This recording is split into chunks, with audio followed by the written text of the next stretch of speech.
3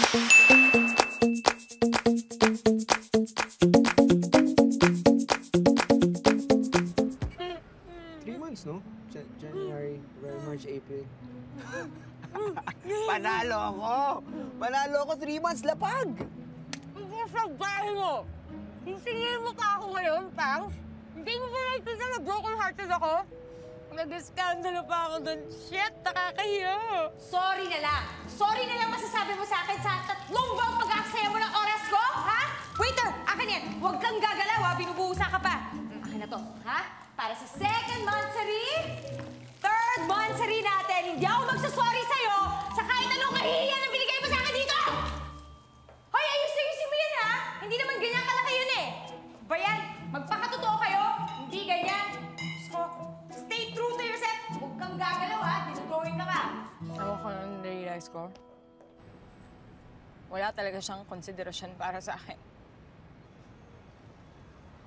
Alam mo, habang ako all out, Gibson ng Gibson, bigay na lang ako ng bigay, wala naman na nakukuha. Tangin na Pang, nakakapagod. Pahinga ka rin kasi minsan, Pangs. Para ka kasing lagi maubusan ng lalaki. Ko naman. Salita ka naman. Kasi excited lang naman ako ma-meet siya lifetime ko eh. Baka kasi hindi siya actively looking for me. Kaya ako na maghanap sa kanya. Gusto ko ng Kanin? Sige. Sige, bumili tayo ng kanin. Kain pa tayo. Oo, kain tayo. Libre mo ako, ah. Si Ed, saan siya bumagsak na category? As usual. Si Ed naman talaga. Ginawa ko naman kasi... Masarap kasi may kasama sa Valentine's, di ba? Mayroon ding mga lalaki na dadating sa buhay mo, mamahalin mo ng todo-todo, pero pag alis nila, unti-unti mag-unfold sa'yo yung mga rason kung bakit mas okay na hindi kayo nagkatuluyan. Alam mo sinong paborito ko? Sino? Yung una. Jonas. Yon. Alam mo, isa rin yun sa favorites ko. Siya kasi yung una ko sa halos lahat eh. Ay, yung unang summer namin, nako, holding hands kami.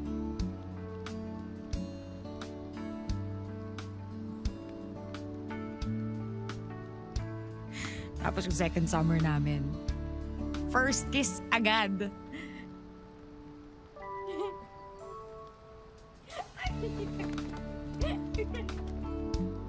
Dapat nakita ko na eh. Kaso pangatlong summer, naghintay pa rin ako. Hindi ako nag-boyfriend ng buong taon. Iniraos ko hanggang 4th summer kasi baka naman, alam mo yun, biglang magparamdam. Pero ayun, nakabuntis. Ready na sana ako na magpa-second base eh, pero home run yung pinili niya. Tsaka at least, si Tuneng, naman na yung nakauna sa akin. Skip the details, please. Ilang beses mo nang nakwento sa akin yun, di ba? Yung kung paano mo ibinigay yung puka shells mo kay Tunying sa dagat. Alam mo yung nakakatawa? Yung sobra ka nag-invest kay Tunying. Di ba hinanap pa natin yun the following summer? Oo nga. Sumama ka naman. I'm your bestest friend.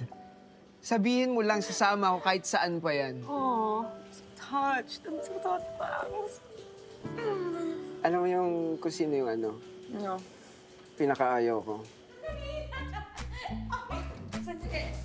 Hindi ko naman alam na mababaliw ako ng todo sa boss ko, no? Na may asawa. Lesson well-learned naman. Bawal mag-parking sa hindi mo, darling. So, under what category si Nico? A reason. Ang dami ko kasing learnings dun. Yung pangatlo yung pinaka-special. Yung pinaka-mailap. Yun yung si A Lifetime. Ang habang buhay. Akala ko nga, si Alab na yung A Lifetime ko eh. Honestly, alam ko mahihirapan ka mag-keep up sa lifestyle niya eh. Hoy, a year and a half naman ako naging vegan, no? Pura cheating, kinaya mo. Although, na-sense ko naman nung bandang dulo na parang may something.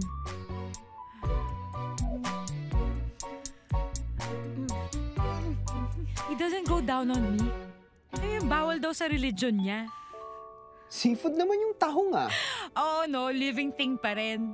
Kaya nung nag-decide siya mamundok para sa Knights of Babaylan, nako, sabi ko, sige, go na, gawin mo na kung gusto mong gawin. Willing ako maging vegan for life, pero yung hindi mo i-honor yung orgasm ko dahil sa religion mo, nako.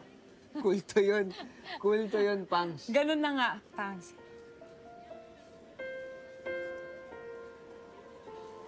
Ay, a lifetime.